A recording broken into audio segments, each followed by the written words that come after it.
మత్తయి సువార్త 20వ అధ్యాయం. మత్తయి సువార్త 20వ అధ్యాయము 29 నుండి 34 వరకు వచనం మార్చి వచనం చదువుకుంటాం. ఒక వచనం నేను, మరొక వచనం మీరు. ఆ రీతిగా ఈ కొన్ని వచనాలని మనం చదువుకునే వారంగా ఉంటాం. మత్తయి సువార్త 20వ అధ్యాయము 29 నుంచి 34 వరకు. వారు యెరికో నుండి వెలుచుండగా బహుజన సమూహము ఆయన వెంట వెళ్ళెను. ఇదిగో త్రోవ పక్కన కూర్చున్న ఇద్దరు గుడ్డివారు యేసు ఆ మార్గంలో వెలుచున్నాడని విని, ప్రభువా, దావీదు కుమారుడా, మమ్ము కరుణించమని కేకలు వేసింది. ఓరుకుండుడని జనులు వారిని గద్దించిరి గాని వారు, ప్రభువా, దావీదు కుమారుడా, మమ్ము కరుణింపుమని మరి బిగ్గరగా కేక వేసిరి. యేసు నిలిచి వారిని పిలిచి, నేను మీకేమి చేయగలుగుతున్నారని అడగగా, వారు, ప్రభువా, మా కన్నులు తెరవలననిరి. కాబట్టి యేసు కనికరపడి వారి కన్నులు ముట్టెను. వెంటనే వారు దృష్టి పొంది ఆయన వెంట వెళ్ళిరి. దేవుడి వాక్యమును మన కొరకు ఆశీర్వదించునుగాక. యేసు ప్రభువారు ఈ లోకంలో జీవించినటువంటి దినాలలో ఎన్నో అద్భుతాలు చేస్తూ వచ్చాడు. ఎన్నో ఆశ్చర్యమైన కార్యాలు ప్రభువారు జరిగిస్తూ వచ్చారు. ఆ క్రమంలోనే యేసు ప్రభువారు ఆయన యెరికో నుండి వెలుచుండగా అనేకులు ఆయన వెంబడిస్తూ వెళ్ళారు. అనేకులు ఆయన వెంట వెళ్తూ ఉంటే మరి చాలా చప్పుడు వస్తుంటుంది కదా, చాలా మంది ప్రజలు ఆయన వెంబడిస్తూ ఉంటే గోలగోలగా ఉంటుంది కదా. అక్కడ ఒక ఇద్దరు గుడ్డి వాళ్ళు ఉన్నారు. ఆ చప్పుడు విని అడిగారు, ఏంటండి ఈ చప్పుడు అని అంటే, ఈడ ఒక ఆయన ఉన్నాడు, నజరేయుడైన యేసు ప్రభువారు, ఆయన అద్భుతాలు ఆశ్చర్యకార్యాలు జరిగించే దేవుడు, ఎంతోమంది ఆయన దగ్గరకు వస్తే బాగుపడుతున్నారు. ఆ సంగతులన్నీ వారికి వినపడ్డాయి. వాళ్ళకి తెలుసు ఆ ఇద్దరు గుడ్డివారు. కాబట్టి వారు జనసమూహం అడగగానే ఆయన ప్రభు వెళ్తున్నాడనే సంగతి తెలిసి వారు యేసు ప్రభువారిని గట్టిగా బిగ్గరగా కేకలు వేసి పిలిచారు. అక్కడ ఉన్న వాళ్ళంతా ఏమన్నారంటే వాళ్ళని కసురుకున్నారు. ఆగండి, ఎందుకు అరుస్తున్నారు అని అంటే వారు ఇంకా ఎక్కువగా దేవుడిని కేకలు వేశారు. దావీదు కుమారుడా, ప్రభువా, మమ్మల్ని కనికరించు, సహాయపడు కేకలు వేశారు. అప్పుడు ప్రభు అన్నాడు వాళ్ళ దగ్గరికి వచ్చి, ఏం కావాలయ్యా మీకు అని అంటే, మా కన్నులు తెరవమని వారు వేడుకున్నారు. ప్రభు వారికి వెంటనే వారి కన్నులను ముట్టినప్పుడు వారు దృష్టి పొందినట్లుగా ఈ భాగంలో మనం చదువుకుంటూ వచ్చాం. ఇక్కడ జరిగిన సందర్భం అది. అయితే ఇందులోని కొన్ని విషయాలు మన ఆత్మీయంగా మన జీవితాలకి అన్వయించుకున్నప్పుడు మనం ప్రభువును ఆరాధించడానికి ఎంతో ప్రోత్సహించబడతాం. కాబట్టి మనం ఎంతో ప్రభువుని ఘనపరిచేందుకొరకై పురికొల్పబడతాం. అందుకని ఇక్కడ మనం కొన్ని విషయాలు ఒక్కొక్కటిగా మనం ధ్యానించే వారంగా ఉంటాం. 30వ వచనంలో ఒక మాట చదవండి. 30వ వచనం. ఇదిగో త్రోవ పక్కన కూర్చుని ఉన్న ఇద్దరు గుడ్డివారు యేసు ఆ మార్గంలో వెలుచున్నారని విని, ప్రభువా, దావీదు కుమారుడా, కేకలు వేసిరి. ఇక్కడ మనం చూస్తాము ఇద్దరు గుడ్డివారు. ఎవరంట వీళ్ళు? ఇద్దరు గుడ్డివారు. వీరికి ఏమి లేదు అని అంటే చూపు లేదు. గుడ్డితనం కలిగిన వారు, చూపు లేదు. అందుకని వారి కనులు మూయబడి ఉన్నాయి. వారికి ఏం కనబడదు, వారు ఏం తెలుసుకోలేరు. ఎవరన్నా చెబితే తప్ప తెలుసుకోలేరు, ఎందుకంటే గుడ్డి వాళ్ళు. అలాంటి స్థితిలో అక్కడ ఉన్నటువంటి ఇద్దరు గుడ్డివారు ఉన్నట్లుగా చూస్తాం. ఒకప్పుడు మన జీవితంలో కూడా 2వ కొరింథీ 4వ అధ్యాయము 4వ వచనంలో రాయబడి ఉంది, ఈ యుగ సంబంధమైన దేవత అవిశ్వాసులైన వారి మనోనేత్రాలకు గురుడితనం కలిగజేస్తూ వచ్చింది అని 2వ కొరింథీలో మనం చూస్తాం. కాబట్టి మనం కూడా ఒకప్పుడు ఆత్మీయంగా గురుడివారమే చూస్తున్నాం కానీ గ్రహించే వారంగా లేము. కాబట్టి తెలుసు, ప్రభువుని గురించి తెలుసు, కానీ ఏమాత్రం కూడా గ్రహింపు కలిగినటువంటి వారము కాదు. కాబట్టి మన కనులు కూడా ఎలాంటివిగా ఉన్నాయి గతంలో అని అంటే, మనం కూడా గుడ్డివారిమే. మనం కూడా ఎవరమాట? గుడ్డివారిమే. అయితే కీర్తనల గ్రంథం 146వ అధ్యాయము 8వ వచనంలో ఒక మాట రాయబడింది, చదవండి. కీర్తనల గ్రంథం 146వ అధ్యాయము 146 అధ్యాయము 8వ వచనం చదవండి.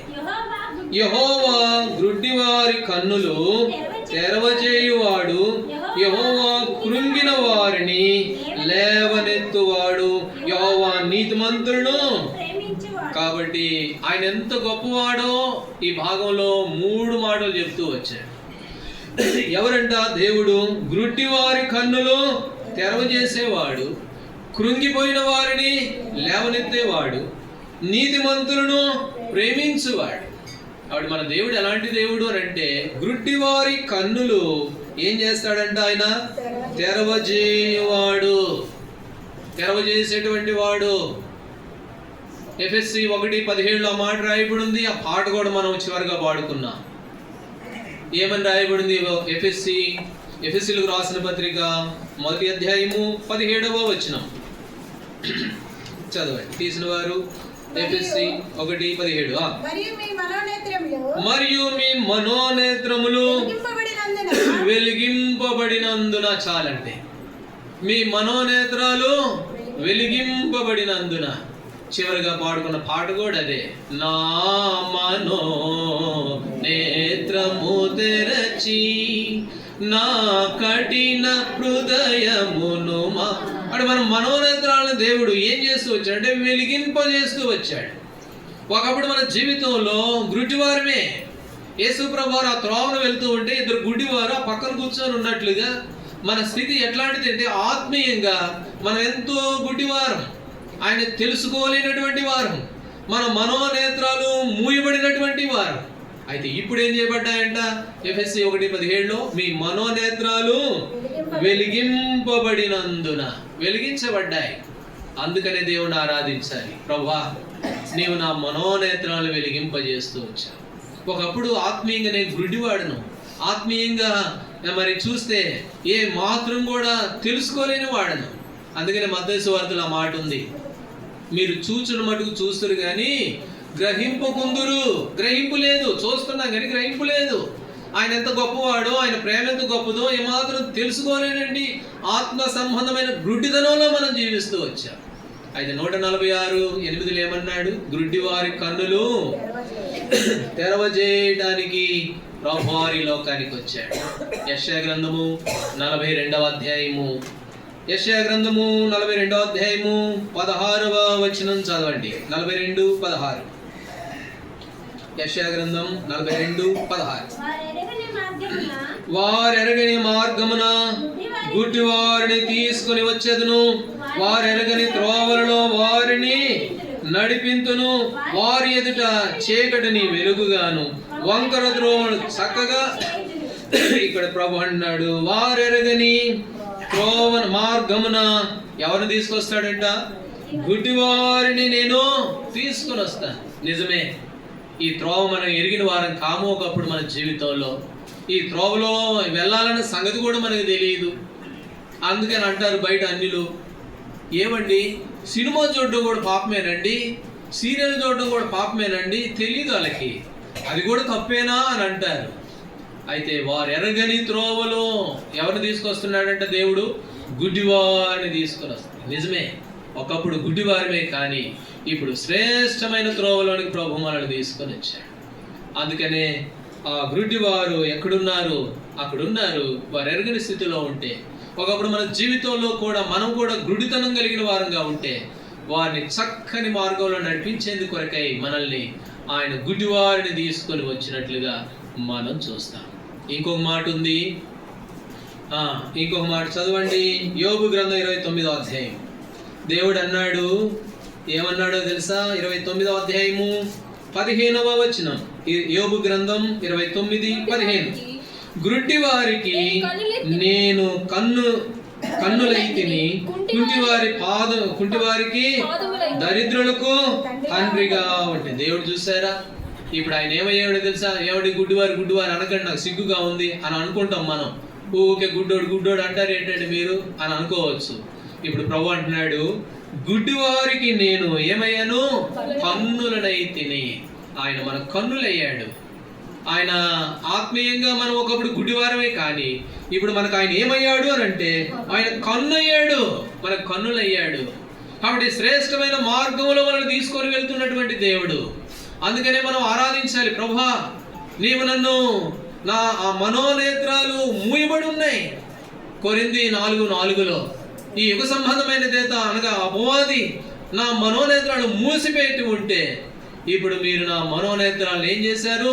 వెలిగింపజేస్తూ వచ్చారు. వెలిగించి నా కన్నులకు మీరే కన్నయ్యారు, నా గుడ్డితనానికి మీరే కన్నయ్యారు. అంతేగాని మీరు నన్ను మార్గంలో నడిపించే దేవుడు. ఇప్పుడు ఈ గుడ్డివారు స్వస్థత పొందిన తర్వాత ఏం చేశారో తెలుసా? రెండో మాట చదువుతాం. లూకాసు వార్త 18వ అధ్యాయము, లూకాసు వార్త 18వ అధ్యాయము 43వ వచనం. 18:43. వెంటనే వాడు చూపు పొంది దేవుని మహిమపరచుచు ఆయనను వెంబడించును. ప్రజలందరూ అది చూసి దేవునికి స్తోత్రము. చూసారా? చూపు పొందిన వాడు వెంటనే ఏం చేస్తూ ఉన్నాడు? దేవుని మహిమపరుస్తూ ఉన్నాడు. అది చూసి చాలా మంది దేవుని మహిమపరుస్తూ వచ్చారంట. చూపు పొందిన వాడు ఏం చేశాడు? ప్రభువును ఆరాధించాడు. అది చూసి చాలా మంది ప్రభువును వెంబడిస్తూ వచ్చారు. ఈనాడు మనల్ని ప్రభువారు గురుడితనంలోంచి మనోనేత్రాలు వెలిగించి వెలుగులోకి తెచ్చాడు కదా. ఇప్పుడు మన యొక్క ఆరాధనను బట్టి అనేకులు కూడా ఆయన వెంబడించాలా, అనేకులు కూడా వారిని ఆరాధించాలా. కాబట్టి అది అందుకని దేవుడు మనకు కన్నునిచ్చాడు. ఎందుకు మనకు కన్నులయ్యాడు ఆయన? గుడ్డివారిని ఎందుకు తోడుకొని రావడానికి దిగి వచ్చాడు? గుడ్డివారి కన్నులు తెరవ చేయడానికి ఆయన దిగి వచ్చాడు. ఎందుకు అనంటే, ఇప్పుడు చూపు పొందిన వాడు ఏం చేస్తున్నాడు? దేవుణ్ణి మహిమపరుస్తూ ఉన్నాడు. అది చూసి చాలా మంది ప్రభు దగ్గరికి వచ్చారు. సమరియా స్త్రీని గురించి తెలుసు కదా. యోహాను సువార్త 4వ అధ్యాయంలో ఆమె పోయింది, ఊరిలోకి పోయి సాక్ష్యం ఇచ్చిందంట. చూడండి, నా ప్రభు నా హృదయాన్ని మార్చాడు, నా ఆత్మ సంబంధమైన గురుడితనాన్ని తొలగించాడు. ఇదిగో ఈ బావి దగ్గర ప్రభు నాతో మాట్లాడాడు, రక్షణ పొందాను, చూద్దు రండి అని అంటే, ఇప్పుడు వాళ్ళు అక్కడ రాయబడింది ఒక మాట, నువ్వు ఇచ్చిన సాక్ష్యాన్ని బట్టి కాదు, కానీ ఆమె ఇచ్చిన సాక్ష్యాన్ని బట్టి అనేకులు ప్రభు దగ్గరికి వెళ్ళారంట. కాబట్టి ఎందుకు మనకు దేవుడు కన్నులు ఇచ్చాడు అని అంటే, ఎందుకు మనకు ఆయన కన్నుగా ఉన్నాడు అని అంటే, మనం ఆయన మహింపరచాలని, అది చూసి అనేకులు ఆయన వెంబడించాలి. అది ఉద్దేశం. అంతేగాని మనం ఏదో ఎర్రగా ఉన్నామని, ఎత్తుగా ఉన్నాం, బలంగా ఉన్నామని కాదు ప్రభు మన కొరకు ప్రాణం ఇచ్చింది.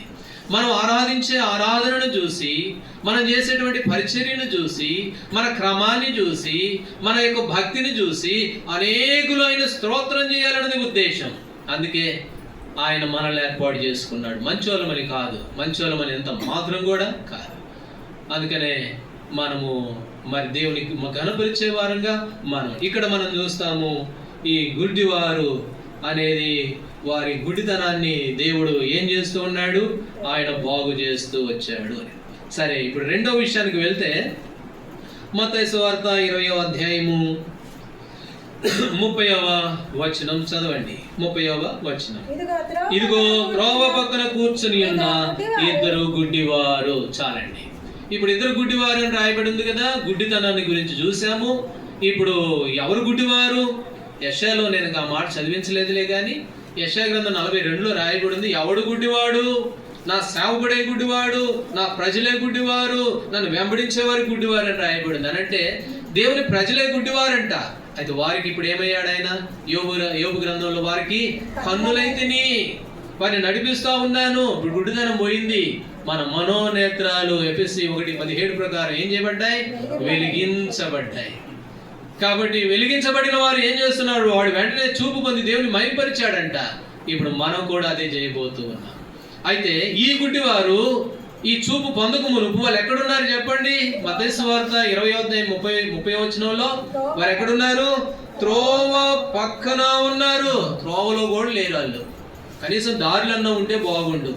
దారిలో కూడా లేరు. ఎక్కడున్నారు వాళ్ళు? త్రోవ ప్రక్కన ఉన్నారు. కీర్తనల గ్రంథము 14వ అధ్యాయము 3వ వచనం. కీర్తనల గ్రంథం 14వ అధ్యాయము 3వ వచనం చదవండి.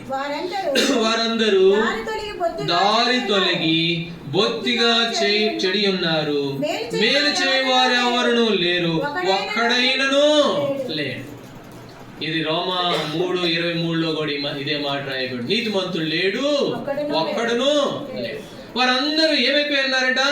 దారి తొలగి బొత్తిగా చెడిపోయి ఉన్నారు. మార్గంలో కూడా లేరు. ఎక్కడున్నారు? త్రోవ పక్కన ఉన్నారు. దారి తొలగి ఏం చేయబడ్డారు అంటే చెడిపోయి ఉన్నారు. ఆదికాండం 6:12 దేవుడు భూలోకాన్ని చూశాడంట. దేవుడు భూలోకాన్ని చూస్తే అక్కడ ఏమని రాయబడింది? ఆదికాండం 6:12 దేవుడు భూలోకమును చూసినప్పుడు సమస్త శరీరులు తమ మార్గములను చెరుపు వేసుకున్నారు. వారు వెళ్లాల్సిన చక్కటి మార్గంలో నడవాల్సిన మార్గాన్ని చెరుపు వేసుకున్నారు. అందుకని కీర్తనలో మాట రాయబడింది, వారందరూ దారి తొలగి బొత్తిగా చెడిపోయారంట. భక్తుడు పాట రాశాడు, దారి తొలగితివేలా దారి తొలగితివేలా రక్షణ మార్గము వెదకు రక్షణ. కాబట్టి ఒకప్పుడు మన జీవితంలో దారి తొలగిపోయిన వారు ఈ ఇద్దరు గుడ్డివారు కదా, గురుడితనం కలిగి ఆ త్రోవ పక్కన ఉన్నట్లు మన జీవితంలో మనం కూడా ఎలాంటి వారంగా ఉన్నాము అని అంటే ఆ దారి తొలగి త్రోవ పక్కన ఉన్నటువంటి వారు. సమస్త శరీరుడు భేదమే లేదు. మళ్ళీ అందులో అమెరికా అని, ఇంగ్లాండ్ అని, ఇండియా అని ఇలాంటి భేదం లేదు. అందరూ కూడా ఏం చేశారంటే దారి తొలగిపోయిన వారిగా, మార్గాలని చెరుపు వేసుకున్న వారిగా, త్రోవ తప్పిపోయినటువంటి వారిగా. ఇద్దరు గుడ్డివారు కదా త్రోవ పక్కన కూర్చున్నట్లు ఒకప్పుడు మన జీవితంలో త్రోవ పక్కన దారి తొలగిపోయినటువంటి వారుగా. అయితే 107వ కీర్తన 7వ వచనంలో దేవుడు ఒక చక్కటి మాట రాయించి పెట్టాడు. ఏమిటి ఆ మాట అంటే, వారొక నివాసపురము చేరినట్లు చక్కని త్రోవన ఆయన వారిని నడిపించాను. ఒక మంచి శ్రేష్టమైన పునాదులు కలిగిన పట్టణము కొరకై మనల్ని సిద్ధపరిచేందు కొరకు చక్కని మార్గంలో తీసుకొని వచ్చాడు. ఒకప్పుడు దారి తొలగిపోయాం, త్రోవ పక్కన ఉన్నాం, కానీ ఇప్పుడు శ్రేష్టమైన చక్కని మార్గంలోనికి తీసుకొని రాబడ్డాం. యెషయా గ్రంథం 59వ అధ్యాయం. యెషయా గ్రంథము 59వ అధ్యాయము 8వ వచనం. 59:8 శాంతి వర్తమును వారు ఎరుగరు, వారి నడవడిలో న్యాయము కనబడదు. వారు తమ కొరకు వంకర త్రోవలు కల్పించుకొనుచున్నారు, వాటిలో నడుచువాడు ఎవడును. కాబట్టి మా పాడు చేసుకున్నాం, చెరిపి వేసుకున్నాం, అంతేకాకుండా వంకర త్రోవలు కల్పించుకున్నాం. అది మన సంగతి. ప్రభు మన గుడ్డితనాన్ని తొలగించక మునుపు, ప్రభు దగ్గరికి రాక మునుపు మన స్థితి ఏమిటి అంటే వంకర మార్గాలు కల్పించుకున్నాం, వంకర త్రోవలో ఉన్నటువంటి వారం, బొత్తిగా దారి తొలగినటువంటి వారు. అయితే దేవుడు ఏం చేశాడో తెలుసా? హెబ్రీ 10:20 రాయబడి ఉంది ఆ మాట. హెబ్రీలకు రాసిన పత్రిక 10వ అధ్యాయము 20వ వచనం. 10:20 శ్రేష్ఠ చదవండి. 10వ అధ్యాయము 20వ వచనమే కదా. సహోదరులారా, యేసు మన కొరకు ప్రతిష్ఠించిన మార్గమున అనగా నూతనమైనదియు జీవము గలదియు ఆయన శరీరమును తెర ద్వారా ఏర్పరచబడిన మార్గమున. కాబట్టి ఒక మార్గాన్ని దేవుడు ఏర్పాటు చేశాడు. ఎట్లాంటి మార్గం అది? మన కొరకై ప్రతిష్ఠించిన మార్గము, జీవం కలిగినది, నూతనమైనది. ఎట్లొచ్చింది మార్గము అని అంటే ఆయన శరీరం అనే తెర ద్వారా, ఆయన శరీరం అనే తెర ద్వారా. ఇంకొక మాట కూడా చదివితే అది ఎంతో మనం ప్రోత్సహించబడే విధంగా యెషయా గ్రంథంలో ఆ మాట ఉంది. చదవండి ఆ మాట. 51వ అధ్యాయము, యెషయా గ్రంథం 51వ అధ్యాయము 23వ వచనం. 51:23.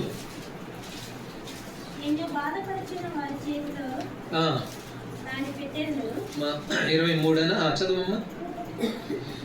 అదే, నిన్ను బాధపరచు వారి చేతిలో దాన్ని పెట్టెదను, మేము దాటిపోవనట్లు క్రిందికి వంగి సాగిలు పడిన వారు నీతో చెప్పగా నీవు నీ వీపును దాటి వారికి దారిగా చేసి నేలకు దారిని.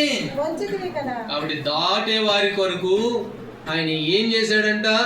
నీ వీపును దాటు వారి కొరకు నీవు దారిగా చేశావు. ఏ మార్గం? ఈ మార్గము ప్రతిష్ఠించబడిన మార్గం. ఎట్లొచ్చింది మార్గము? యేసు ప్రభువారు శరీరము నలగొట్టబడడం ద్వారా వచ్చిన మార్గం. అయితే ఆ మనల్ని ఆ దారిలో నడిపేందుకు కొరకై ప్రభువైన దేవుడు యేసుక్రీస్తు వారు ఏం వచ్చాడట? ఆయన వీపునే దారిగా చేస్తూ వచ్చాడంట. నిజంగా ఎంత గొప్ప ప్రేమ! దారి తొలగిపోయిన మనకు, త్రోవ పక్కన ఉన్న మనకు, త్రోవలో లేకుండా ఎక్కడో పాతాళానికి, నాశనానికి వెళ్ళాల్సిన మనకు, దారి తొలగిపోయిన మనకు దారి కావాలని చెప్పి ఏమిచ్చాడంట? ఆయన వీపునే దారిగా చేశాడు. నిజంగా ఆయన ఎంత ప్రేమ కలిగిన వాడు! ఆయన ప్రేమకి ఏమి ఇవ్వగలం? అందుకనే చూడండి, కీర్తనల గ్రంథంలో మాట చదువుతాం. 129వ అధ్యాయము 3వ వచనం. 129:3. 129వ అధ్యాయము. దున్నువారు నా వీపు మీద దున్నిరి, వారు చాలను పొడుగుగా చేశారు. దాటే వారి కొరకంట, దాటడం కొరకై. యోహాను సువార్త 5వ అధ్యాయం 24వ వచనంలో రాయబడింది, మరణంలో నుండి జీవంలోనికి మనం ఏం చేయబడ్డాం? దాటించబడ్డాం. ఉట్టుగా దాటం కాదు, ఇట్లా ఎగిరి గంతేయడం కాదు. దాటు వారి కొరకై ఆయన వీపును ఏం చేశాడంటే ఆయన దారిగా చేశాడు. ప్రభు అన్నాడు, ఓ దున్నే వారికి నా వీపును అప్పగించాను నేను. చాలాగా దున్నారంట వాళ్ళు. అది నిజంగా ఎంత ఘోరమైన బాధ. యేసు ప్రభువారిని అక్కడ కూర్చోబెట్టి, మోకాల మీద కూర్చోబెట్టి, ఒక కొరడా తీసుకొని, ఆ కొరడాకి 4 గాలాలు ఉంటాయంట. ఇలాగా గాలాలు, చేపకు తగిలిస్తాం కదా గాలం, అట్లాంటి గాలాలు 4 ఉంటాయి. ఆ 4 గాలాలకు మళ్ళీ చిన్న చిన్న గాలాలు 4 ఉంటాయంట. అవి తీసుకొని వీపు మీద కొడితే ఒక్కసారికి దాదాపు 16-18 గాలాలు శరీరం మీద కూర్చుకొని లాగితే వీపంతా దున్నువారికి నా ఎట్లందట వీపును చాలుగా దున్నారంట. చాలుగా రిబ్బన్ల వల్ల వేలాడుతూ వచ్చిందంట యేసు ప్రభువారి వీపంతా కూడా. ఇంకో మాట చదవండి, యెషయా గ్రంథం 50వ అధ్యాయము 6వ వచనం. యెషయా గ్రంథం 50వ అధ్యాయము 6వ వచనం. కొట్టువారికి నా వీపును అప్పగించి తిని, వెంట్రుకలు పెరుగు వారికి నా చంపలను అప్పగించి తిని, ఉమ్ము వేయి వారికి, అవమానపరచు వారికి నా ముఖం దాచుకోలేదు. కొట్టేవారికి నా వీపును అప్పగించాను. ఎందుకండి? ఎందుకు ఆయన వీపు ఇవ్వాలి? దాటు వారి కొరకై నా వీపును దారిగా చేశాను. ఎవరు దాటాలి అని అంటే, దారి తొలగిపోయిన మనం. ఎక్కడ ఇంతకుముందు దారి తొలగిపోయాం, త్రోవ పక్కన ఉన్నాం, చెడిపోయినటువంటి స్థితిలో ఉన్నాం, గురుడితనం కలిగిన స్థితిలో ఉన్నాం. మనల్ని శ్రేష్టమైన మార్గంలో తీసుకురావడం కొరకు, మనల్ని చక్కని వారు నివాసపురం చేరినట్లుగా చక్కని త్రోవను నడిపించేందుకు కొరకై ఆయన వీపు నాగల చాళవలే దున్నబడుతూ వచ్చింది. మన కొరకు ఆయన వీపును అప్పగిస్తూ వచ్చాడు.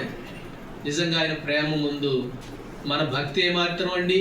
మనం అనుకుంటాం, లేబ్బా నేను చాలా భక్తి చేస్తున్నానండి, చాలా భక్తి. అవునమ్మా, నువ్వు బాగానే భక్తి చేస్తున్నావు, ఎందుకంటే అక్కడి నుండి ఇక్కడ దాకా వస్తున్నావు, అబ్బా ఎంత భక్తి అమ్మ నీది. మనం అనుకుంటాం, మురిసిపోతాం లోపల, అబ్బా నా భక్తి ఎంత గొప్ప భక్తి.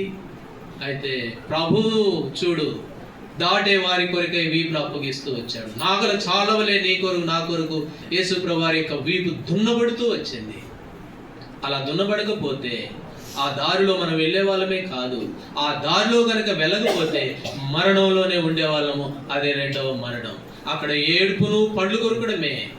ఆ వారి బాధా సంబంధమైన పొగ యుగాలు లేచేది. అటు స్థితిలో ఉండకుండా దేవుడు ప్రేమించి, ఓ గుడ్డితనం కలిగిన మనల్ని మన కన్నయ్యాడు ఆయనే. మన కనులకు ఆయనే కన్నయ్యాడు. గుడ్డివారిని చేయబడుకుని నడిపించే దేవుడు అయ్యాడు. రెండవదిగా దారి తొలగిపోయిన మనకు ఆ దారిలో నడిపేందుకు వీపును అప్పగించాడు. ఆయన ప్రేమ ఎంత గొప్పది. అందుకే ఆయన ఆరాధించి స్తుతించి ఘనపరచవలసిన వారంగా ఉన్నాం.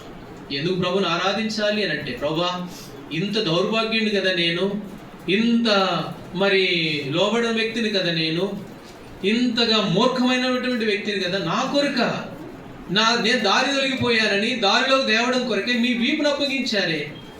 వెంట్రుకలు పెరిగేవాడికి ముఖాన్ని దాచిపెట్టుకోలేదంట. అప్పటి కాలంలో గడ్డాలు ఉంటాయి కదండి, ఆ గడ్డం పెట్టుకొని లాగితే చంపలమ్మడి అలా ఊడిపోతే అలాగే అప్పగిస్తూ వచ్చాడు. కొట్టేవారికి వీపుని వెనక తిప్పి అప్పగించాడు. కాబట్టి ఆయన ప్రేమ ఎంత గొప్పది. అందుకై ఈ ఉదయకాల సమయంలో ప్రభువా నీ ప్రేమను బట్టి మిమ్మల్ని ఆరాధిస్తున్నా, ఘనపరుస్తున్నానని చెప్పి ఆయన సాగిలపడి మనం ఆయన ఆరాధించవలసిన వారంగా మనం. సరే, మూడో విషయానికి వెళ్దాం. మత్తయి సువార్త 20వ అధ్యాయం. మత్తయి సువార్త 20వ అధ్యాయము 20వ అధ్యాయము 31వ వచనం చదవండి. 31. ఊరకుండుడని జనులు వారిని గద్దించిరి గాని వారు, ప్రభువా దావీదు కుమారుడా మమ్ము కరుణింపుమని మరి బిగ్గరగా కేక వేసిరి. ఇప్పుడు వీళ్ళు ఈ గుడ్డివారి స్థితిని మనం చూస్తూ ఉన్నాం. ఒకటి, వారు ఎవరంట? గుడ్డివారు. ఎవరు గుడ్డివారు? మనమే గుడ్డివారం. ఆత్మీయంగా గుడ్డివారం. చూస్తున్నాం కానీ, బాగానే చూస్తున్నాం కానీ గ్రహించలేని వారం, ఆత్మీయమైన గుడితనం కలిగిన వారు. ప్రభు మనకి ఇప్పుడు ఏమయ్యాడంటే కన్నయ్యాడు. మనకు కన్నయ్యి ఆ గుడ్డితనం పోయింది. మన మనోనేత్రాలు ఏం చేయబడ్డాయి? వెలిగించబడ్డాయి. రెండవదిగా, ఈ గుడ్డివారు ఎక్కడున్నారు? త్రోవ పక్కన ఉన్నారు. త్రోవలో కూడా లేరు, త్రోవ పక్కన ఉన్నారు. త్రోవ పక్కన ఉన్నోడు ఎవరైనా తీసుకొస్తేనే కదా త్రోవలోకి వచ్చేది, ఎందుకంటే గుడ్డోళ్ళు కదా. అయితే ప్రభువే, ఆయనే మనకు దారిని ఇచ్చాడు. ఎట్లొచ్చింది దారి అంటే ఆయన శరీరం అనే తెర ద్వారా ఏర్పరచబడిన దారి. ఆ శరీరం నలగొట్టబడడం ద్వారా, ఆయన వీపును అప్పగించడం ద్వారా, ఆ చాళ్ళవలే దున్నబడిన దాంట్లో మనం అడుగులు పెట్టడం ద్వారా ఈనాడు ఆ దారిలోనికి మనం దాటించబడ్డాం. ఇది మన జీవితాల్లో రెండవ అనుభవం. మూడవదిగా మనం గమనిస్తే, ఇప్పుడు వారు అంటున్నారు, వీళ్ళు ప్రభువా దావీదు కుమారుడా మమ్మల్ని కనికరించు అని ఆ ఇద్దరు గుడ్డి వారిని బ్రతిలాడుతూ మరి మొరపెడుతూ ఉంటే, అక్కడున్న వాళ్ళు ఏమన్నారు చెప్పండి? ఊరకుండు అని జనులు వారిని గద్దించిరి. ఇప్పుడు వాళ్ళని ఏం చేస్తున్నారంటే జనులు గద్దిస్తూ ఉన్నారు. అంటే మూడవదిగా ఆ ఇద్దరు గుడ్డివారి స్థితి ఎలాగుంది అని అంటే, ప్రజలందరి చేత ఎట్లాంటి వారుగా ఉన్నారంటే తిరస్కరించబడిన వారు, ప్రజలందరి చేత గద్దించబడిన వారు, తృణీకరించబడిన వారు అని చెప్పవచ్చు. అయితే నెహెమ్యా ఒక మాట అన్నాడు. నెహెమ్యా గ్రంథం 4వ అధ్యాయం 4వ వచనంలో చదవండి ఆ మాట. నెహెమ్యా గ్రంథము 4వ అధ్యాయము 4వ వచనం. నెహెమ్యా ఒక మాట అన్నాడు. ఏమన్నాడు? మా దేవా ఆలకించుము, మేము తిరస్కారము నొందిన వారము, వారి నింద వారి తల మీదకు వచ్చినట్లు, వారు చెరపట్టబడిన వారే వారు నివసించే దేశంలో వారిని దోపునకు. ఆవిడ ఎవరు? మేము దేవుడితో అంటున్నాడు నెహెమ్యా, ప్రభువా మేము ఎట్లాంటి వారము అని అంటే, ఎట్లాంటి వారమంట? మేము తిరస్కారము నొందిన వారు. ఎవరండి తిరస్కారం నొందింది? మనం. ఇప్పుడు ఈ ఇద్దరు గుడ్డివారు స్థితి ఏమిటి? తిరస్కారం నొందిన వారు. జనులు అంటున్నారు ఊరకుండండి అని గద్దిస్తూ ఉన్నారు. అంటే వారిని తిరస్కరించబడుతూ ఉన్నారు. ఎవరు తిరస్కరించబడిన వారు అని అంటే, ఇక్కడున్న నువ్వు నేను. నెహెమ్యా అన్నాడు, నెహెమ్యా భక్తుడు ఆ మాట అన్నాడు, దేవా ప్రభువా మేము ఎట్లాంటి వారము అని అంటే, మేము తిరస్కారము నొందిన వారు. మేము ఎట్లాంటి వారము? తిరస్కారం నొందిన వారు. హెబ్రీలకు రాసిన పత్రికలో ఒక మాట చదువుతాం రండి. 12వ అధ్యాయము 3వ వచనం. హెబ్రీ 12:3. మీరు అలసట పడకయు విసుకకు ఉండునట్లు పాపాత్ములు తనకు వ్యతిరేకముగా చేసిన తిరస్కారమంతయు ఓర్చుకొనిన ఆయనను. ఇప్పుడు నెహెమ్యా ఏమన్నాడు? ప్రభువా తిరస్కారం నొందింది మేము అని అంటే, ఇప్పుడు ప్రభుని గురించి రాయబడింది, పాపాత్ములు తనకు వ్యతిరేకముగా చేసిన తిరస్కారం అంతటిని దేవుడు ఏం చేశాడంట? ఓర్చుకున్నాడు. ఇప్పుడు ఎవరు తిరస్కరించబడ్డారు చెప్పండి? ప్రభు అయిన యేసుక్రీస్తు వారు. వాస్తవంగా తిరస్కరించబడాల్సింది ఎవరు? మనము. అయితే మనకు బదులుగా పాపాత్ములు చేసిన తిరస్కారం అంతా ఓర్చుకున్నాడంట యేసు ప్రభు వారు. యోహాను సువార్త 1వ అధ్యాయం 11వ వచనం. ఆయన తన స్వకీయుల యొద్దకు వచ్చాడు. ఆయన తన స్వకీయుల యొద్దకు వస్తే ఆయన ఏం చేశారంట? వాళ్ళు అంగీకరించలేదు. తన సొంత వారి దగ్గరికి వచ్చాడంటే యేసు ప్రభు వారు, సొంత వారు ఏం చేశారు తెలుసా? అంగీకరించలా. మత్తయి సువార్త 8వ అధ్యాయము 34వ వచనం. మత్తయి సువార్త 8వ అధ్యాయము 34వ వచనం. ఇదిగో ఆ పట్టణస్తులందరూ యేసును ఎదుర్కొని వచ్చి ఆయనను చూచి తమ ప్రాంతంలో విడిచి పొమ్మని ఆయన చూసారా. ఇప్పుడు ఆ ప్రజలు, ఆ పట్టణంలో ఉన్న ప్రజలు ప్రభువును వేడుకుంటున్నారు. ఏమని వేడుకుంటున్నారు? అయ్యా మా పట్టణాన్ని విడిచి వెళ్ళిపోయ్యా, మా దగ్గరకు నువ్వు రావద్దయ్యా, వద్దొద్దు, నీ సహవాసం వద్దు. ఆయన మేలే చేశాడు యేసు ప్రభువారు. అక్కడ చాలా దెయ్యాలు ఉంటే దెయ్యాలు వెళ్ళగొట్టాడు, ఆ ఊరు వరకు మేలు చేశాడు, ఒక మనుషుని బాగు చేశాడు. అది చూసి వాళ్ళకి భయం వేసి వద్దొద్దు, ఇట్లాంటి బోధ మాకు అవసరం లేదు, ఇట్లాంటి విషయాలు మాకు వద్దు, మా పట్టణాన్ని విడిచి వెళ్ళిపో, వద్దులే, మాకు అవసరం లేదులే. ఎవరి ద్వారా ప్రభువారు ఏం చేయబడుతున్నాడంటే పాపాత్ములు చేసిన తిరస్కారం అంతా కూడా ఏం చేశాడు? ఆయన ఓర్చుకున్నాడు, సహించాడు. ఆయన తన స్వకీయుల దగ్గరకు వచ్చాడంట. వస్తే ఆయన వారు ఏం చేశారు? అంగీకరించలా, మా కొద్దులే పో అన్నారు. కాబట్టి వాస్తవంగా తిరస్కరించబడాల్సింది ఎవరు? మనము. ఈ ఇద్దరు గుడ్డివారు ఎలాంటి స్థితిలో ఉన్నారు అంటే తిరస్కారము పొందినటువంటి స్థితిలో. యోహాను సువార్త 15వ అధ్యాయం, యోహాను సువార్త 15వ అధ్యాయము 18వ వచనం. యోహాను సువార్త 15:18. లోకము మిమ్మును ద్వేషింపనేరదు, ద్వేషించిన ఎడల మీకంటే ముందుగా నన్ను ద్వేషించనని మీరు. కాబట్టి ఎవరు ద్వేషించబడుతున్నారు అని అంటే ప్రభువు ద్వేషించబడుతూ ఉన్నాడు. లోకం ఆయన ద్వేషిస్తూ ఉంది. ఆయనే తిరస్కారము పొందుతూ ఉన్నటువంటి దేవుడు. నిజంగా ప్రభువా, నా కొరకై మీరు తిరస్కరించబడ్డారు. నెహెమ్యా అన్నాడు, తిరస్కారం నొందింది మేము, ప్రభువా మేము తిరస్కరించబడాల్సింది. ఆ ఇద్దరు గుడ్డివారిని ప్రజలు గద్దిస్తున్నారు, ఓరుగుండమని తిరస్కరిస్తూ ఉంటే అది కదా మన స్థితి, మన జీవితం. అది తిరస్కారం పొందాల్సింది మనమైతే మనకు బదులుగా యేసు ప్రభువారు ఆయన తిరస్కరించబడుతూ వచ్చాడు, ఆయన తృణీకరించబడుతూ వచ్చాడు. లూకాసు కీర్తనల గ్రంథం 22వ అధ్యాయంలో ప్రభువు అన్నాడు, రండి 22వ అధ్యాయము 6వ వచనం. కీర్తనల గ్రంథం 22:6. నేను నరుడను కాను, నేను పురుగును, నరుల చేత నిందింపబడిన వాడను, ప్రజల చేత తృణీకరింపబడిన వాడను. దేవాది దేవుడు మోషేకి ముచ్చటేసింది. మోషే దేవుడు ఇద్దరు స్నేహితుల్లాగా మాట్లాడుకుంటున్నారంట. ఇద్దరు కలిసి స్నేహంగా ఎంత చక్కగా ఒక మనుషుడితో ఒక మనుషుడు మాట్లాడినట్టు, అట్లా కాదులే ప్రభు అంటే కాదులే, ఎట్లా అంటే అట్లా కాదు ఇట్లా, ఎంతో స్నేహపూర్వంగా మాట్లాడుతూ ఉంటే అప్పుడు మోషే కనిపించింది, అయ్యా ఒకసారి నేను మిమ్మల్ని చూడాలంటే నన్ను చూస్తావా? నన్ను చూస్తే ఎవడు బతకడే? లేదు లేదు, నేను చూడాల్సిందే.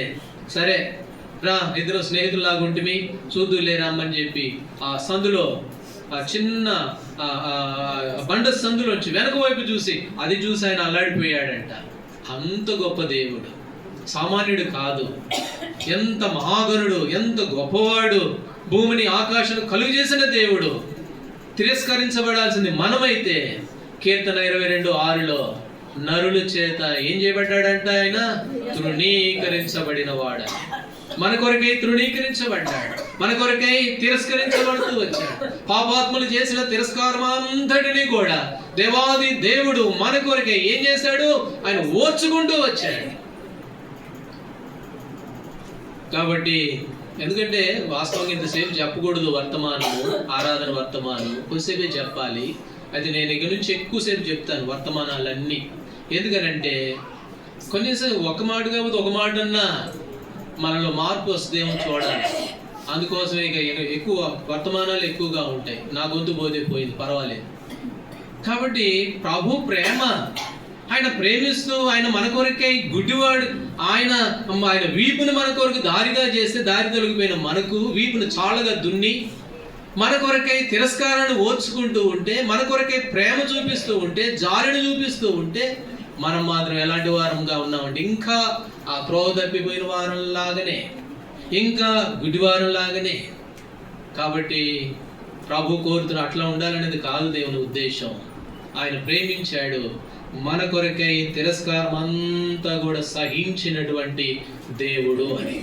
సరే, ఇంకొక మాట చెప్పి నేను ముగిస్తాను. మత్తయి సువార్త 20వ అధ్యాయం, 20వ అధ్యాయము 34వ వచనం. కాబట్టి యేసు కనికరపడి వారి కన్నులు ముట్టెను. వెంటనే వారు దృష్టి పొంది ఆయన వెంట వెళ్ళిరి.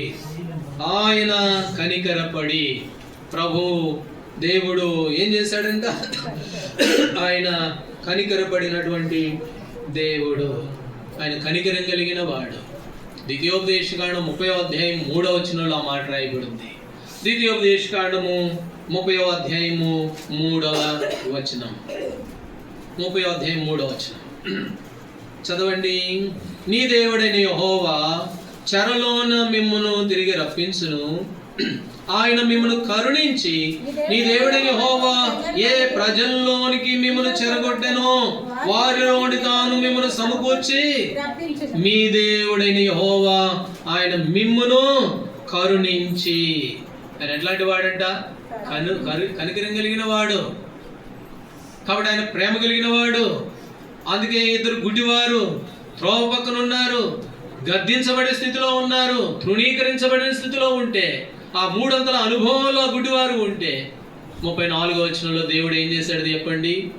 అందరూ అసహించుకుంటున్నారు, అందరూ తిరస్కరిస్తూ ఉన్నారు, కానీ ప్రభు అంటున్నాడు వాళ్ళ దగ్గరికి వెళ్ళి, ఏం కావాలి నాయన మీకు అని అంటాడు. ఎందుకు అంటే ఆయన వారిని కనికరించి, ఆయన ఎట్లాంటి వాడు? కనికరం కలిగిన దేవుడు. అందుకనే మీ దేవుడైన యెహోవా చెరలోను మిమ్మల్ని తిరిగి రప్పించును, ఆయన మిమ్మల్ని కరుణించి, ఆయన కనికరం కలిగిన వాడు. ఇంకో మాట కూడా చదవండి. ఎఫెసీయులకు రాసిన పత్రిక 2వ అధ్యాయము, ఎఫెసీయులకు రాసిన పత్రిక 2వ అధ్యాయము 4వ వచనం. ఎఫెసీ 2:4. అయినను దేవుడు కరుణా సంపన్నుడయ్యుండి మనము మన అపరాధముల చేత చచ్చిన వారమైన ఉండినప్పుడు సైతము మన ఎడల చూపిన తన మహాప్రేమ చేత మనను క్రీస్తుతో కూడా బ్రతికించెను. మనము అపరాధముల చేత పాపముల చేత చచ్చిన వారమై ఉండినప్పటికీ కూడా, బొత్తిగా దారి తొలగి చెడిపోయిన వారమైనప్పటికీ కూడా, ఓ గురుడితనం కలిగి గుడితనంలో జీవిస్తున్నప్పటికీ కూడా, తృణీకరించబడాల్సిన స్థితిలో మనముంటే, అలాంటి పరిస్థితిలో ఉన్నా కూడా ఆయన కనికరము కరుణా సంపన్నుడయ్యుండి. ఆయన ఎవరంట? కరుణా సంపన్నుడు, కనికరం కలిగిన వాడు. ఒకసారి లూకా సువార్త 10వ అధ్యాయం 34వ వచనంలో, 30వ వచనంలో ఒకడు యెరూషలేము నుంచి యెరికోకు దిగిపోతూ దొంగల చేతిలో చిక్కాడంట. అప్పుడు 34లో సమరయుడు వచ్చి అక్కడ ఏమని రాయబడింది చదవండి అన్నమాట. అతనిని చూచి అతని మీద జాలిపడి, చాలండి, అతనిని చూచి అతని మీద దేవుడు ఏం చేశాడంట? ఆయన జాలిపడి. ఆయన ఎట్లాంటి వాడు అని అంటే కనికరం కలిగిన వాడు, ఆయన జాలి కలిగిన వాడు, ఆయన కరుణా సంపన్నుడు. అందుకనే ఆ ఇద్దరు గురుడివారి దగ్గరికి వచ్చి ఆయన ఏం చేస్తూ వచ్చాడు? ఆయన కనికరపడుతూ వచ్చాడు. 49వ అధ్యాయం యెషయా గ్రంథం 15వ వచనం మనకు తెలిసిన మాట. స్త్రీ తన గర్భమున పుట్టిన, చదవండి ఆ మాట. 49వ అధ్యాయం యెషయా గ్రంథం 15వ వచనం. స్త్రీ తన గర్భమును పుట్టిన బిడ్డను కరుణింపకుండా తన చంటి పిల్లను మరుచిన వారైనా మరుచుదు గాని నేను నిన్ను మరువను. ఒకవేళ కడుపులో పుట్టిన బిడ్డను తల్లి మర్చిపోద్దేమో గాని, మర్చిపోదు, ఒకవేళ మర్చిపోద్దేమో గాని నేను మాత్రం నిన్ను మరువను. ఎందుకు? ఆయన కరుణా సంపన్నుడు, ఆయన కనికరం కలిగిన దేవుడు, ఆయన జాలిపడే దేవుడు. కాబట్టి ఎదురు గుడ్డివారు, వారు గుడితనంలో ఉన్నారు, త్రోవ పక్కన ఉన్నారు, దారి తొలగిపోయిన పరిస్థితిలో ఉన్నారు, తిరస్కరించబడిన అనుభవంలో ఉన్నారు. అయితే దేవుడు కనికరం కలిగిన వాడు కనుక వారి దగ్గరికి వచ్చి వారిని కనికరించినట్లుగా చూస్తాం.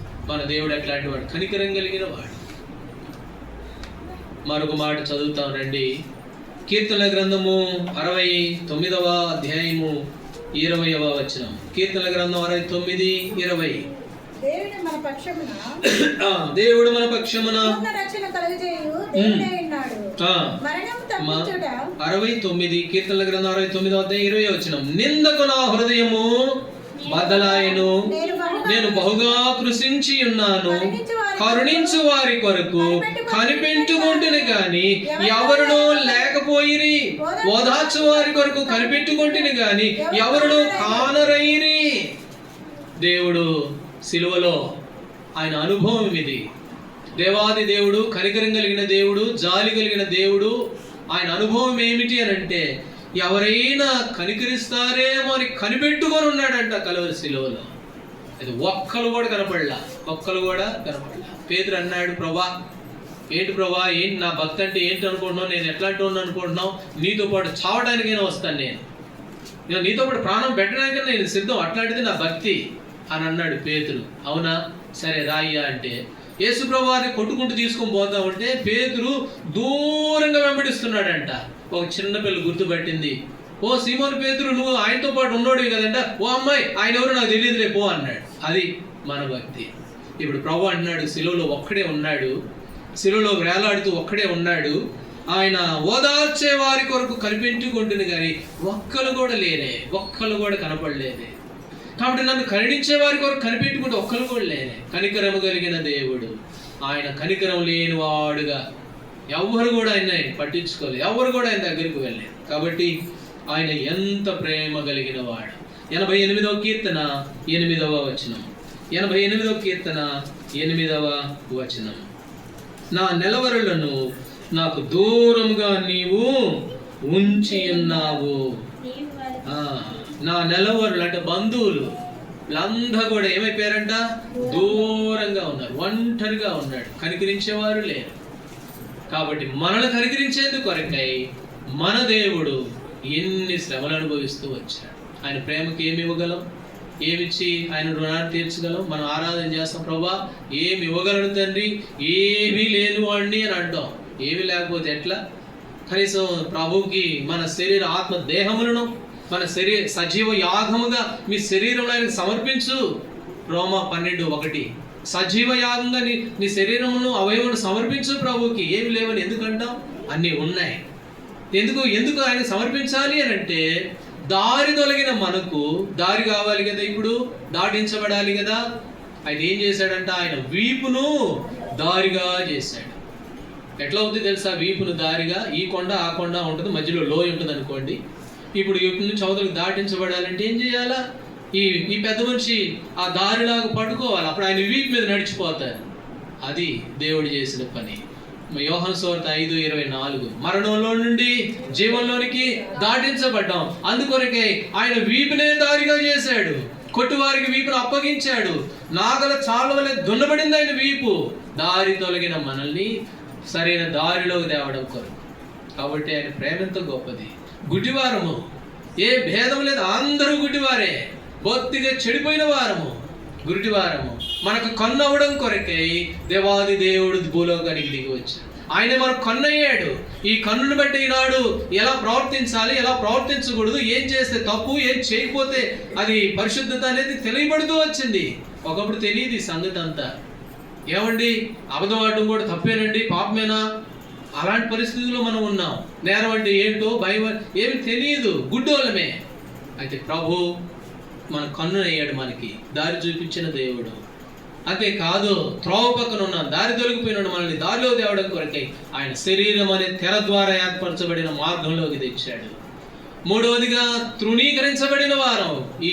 ఈ గుడ్డివారిని గద్దించారు వాళ్ళు, తిరగపో అవతలిపోండి, అది దాన్ని అసహించుకున్నారు. అది మన అనుభవం, మన జీవితం.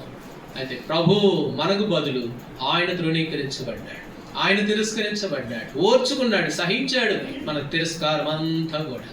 కాబట్టి ఆ మూడంతల అనుభవంలో మనముంటే అలాంటి మనల్ని ఆయన ఏం చేశాడంటే 34లో వారిని కనికరించి ఆయన మనల్ని కనికరించాడు, ప్రేమించాడు కాబట్టి నాడు సజీవంగా ఈ స్థితిలో మనం రాగలుగుతూ వచ్చాం. ప్రభా నీ ప్రేమ ఎంతో గొప్పది, ఏమి ఇవ్వగలడు ప్రభా? మీ కొరకై సజీవ యాగంగా నా శరీరాన్ని సమర్పిస్తాను, మీ కొరకై నేను నమ్మకంగా జీవిస్తాను ప్రభా. ఆ గుడ్డివారు లూకాసు వార్తలో 18వ అధ్యాయంలో చూపు పొందిన వెంటనే వాళ్ళు ఏం చేశారంట, దేవుణ్ణి మహింపరుస్తూ వచ్చారంట. కాబట్టి ఆత్మీయంగా ఈ అనుభవాలు పొందిన మనము ఆయన మహింపరచాలి, ఆయన ఘనపరచాలి, మనల్ని బట్టి దేవుని నామం ఈ భూమి మీద ఘనపరచబడాలి అని. కాబట్టి ఈ ఉదయకాల సమయంలో, మధ్యాహ్న సమయం, ఉదయకాలం అయిపోయింది, ఉదయకాలం మీరు రావడమే మధ్యాహ్నం అయింది. మధ్యాహ్న సమయంలో ప్రభు సన్నిధిలో, దేవా నీ ప్రేమకి ఏమి ఇవ్వగలడు తండ్రి, ఏమిచ్చిన రుణస్తుడు, మీ ప్రేమ ఎంత గొప్పది, ఇలాంటి నా కొరక ఇంత శ్రమ పడ్డారు, ఇంత క్రయం చెల్లించారు, ఓ కరుణించే వారి కొరకు ఆయన ఎదురు చూస్తూ వచ్చాడంట. కలువరి శిలువలో దప్పికేస్తున్నాయి ఒక పక్కన, నెలవరులు బంధువులు అందరూ దూరం అయిపోయారు, ఒంటరిగా ఉన్నాడు కలువరి శిలువలో. ఒక్కలన్నా ఉంటే బాగుండు నా ప్రక్కన అనుకుంటే ఒక్కరు కూడా లేరు. ఆయన అంత వేదన అనుభవిస్తూ వచ్చాడు. ఇదంతా ఎందుకు వచ్చింది ఈ వేదన అంతా? పరలోక రాజ్యము గొప్ప భాగ్యంగా ఆయన ఎంచుకోలేదు. రిక్తుడైపోయాడు, దీనుడైపోయాడు, దారి తొలగిన మన కొరకు, మరి త్రోవ పక్కన పడిన మన కొరకు, ఆత్మీయమైన గుడిదనంలో మన కొరకై దాసుడైపోయాడు, దీనుడైపోయాడు, దిగి వచ్చాడు. అందుకని ఆ గెస్సమనే తోటలో యేసు ప్రభువు వారు ప్రార్థన చేశాడు. ఏమని ప్రార్థన చేశాడు చెప్పండి? ఆయన గెస్సమనే తోటలో ప్రార్థన చేస్తూ ఉంటేనంట, ఆయన శరీరంలో నుంచి చెమట గారిందంట. ఆ చెమట ఎలా గారిందంట? గొప్ప రక్తపు బిందువులే గారింది. ఎందుకు చెప్పండి? ఒక్కబోసి ఉంటుందిలేండి అని అంటారా? ఫ్యానులు లేవులేండి అని అంటారేమో. కాదు. తెల్లవారితే జరగబోయేది ఆయనకి తెలుసు. తెల్లవారితే ఎంత ఘోరంగా హింసిస్తారో ఆయనకి తెలుసు. తెల్లవారితే ఆ కొరడ వీపు మీద నాట్యం ఆడుద్ది, ఆ సంగతి తెలుసు ఆయనకి. ఇదంతా నేను తట్టుకోగలనా, ఇది ఓర్చుకోగలనా, అవన్నీ తెలిసిన వాడే వేదన పడి ప్రార్థన చేస్తూ వచ్చాడు. ఆయనకి తెలిసే వచ్చాడు ఈ లోకానికి. మన కొరకు తెలిసే, మన కొరకై ఎన్ని శ్రమలు అనుభవించాలో తెలిసే వచ్చాడు. రాత్రి కాల సమయంలో ప్రార్థన చేస్తే గొప్ప రక్త బిందువులే మారిపోయిందంట. సిలువలో ఆయన ఎంతో వేదన పడుతూ వచ్చారు. ఎందుకు ఇదంతా అంటే కేవలం మన కొరకై, మన రక్షణ కొరకై, మన క్షేమం కొరకై, మన యొక్క మంచి నడవడిక కొరకై. తమ కొరకు వారు ఎలాంటి వారుగా ఉన్నారంట? వంకర త్రోవలు కల్పించుకున్నారంట. ఆ వంకర త్రోవలోంచి సరైన మార్గంలో పెట్టేందుకు కొరకై యేసు ప్రభువు వారే దిగి వచ్చి ఆయన వీపునే దారిగా చేసినది. కాబట్టి ఆయన ప్రేమను మరొకసారి అర్థం చేసుకున్న మనం కృతజ్ఞత కలిగి, ప్రభువా మరి ఇలాంటి దుర్మార్గును, దుష్టుడును, గురుడివాడును, త్రోపకనున్నవాడు, తృణీకరించబడినవాడు నన్ను కనికరించావా? స్త్రీ తన గర్భమును పుట్టిన బిడ్డైనా, మీ బంధువులైనా, నీ తల్లిదండ్రులైనా నిన్ను మర్చిపోతారేమో, కానీ నేను నిన్ను మరువనని అన్నావు. నిజమే, నన్ను మరవలేదు ఇంతవరకు. నా వాళ్ళు చాలా మంది కొన్నిసార్లు నన్ను మర్చిపోయారులే, కానీ మీరు మరవని దేవుడిగా నాకున్నావు. మీ ప్రేమ ఎంతో గొప్పది. అందుకే మిమ్మల్ని ఆ గుడ్డివాడు చూపు పొందిన వెంటనే దేవుని మైపురించినట్లు, ఇదిగో ఈ మధ్యాహ్న సమయంలో నేను కూడా మిమ్మల్ని స్తుతిస్తున్నాను ప్రభా అని దేవుణ్ణి ఘనపరిచి ఆరాధించి మహిమపరిచే వారంగా ఉండి. కాబట్టి ఈ మధ్యాహ్న సమయంలో కొన్ని నిమిషాలు ఆ రీతిగా విన్న వాక్యం ఆధారం చేసుకొని బహుక్లుప్తంగా త్వరగా సాధ్యమైనంత వరకు అందరూ చాలా క్లుప్తంగా ఒకరి తర్వాత ఒకరు ప్రభుని ఆరాధించవలసిందిగా మీకు మనవి చేస్తూ ఉన్నాను.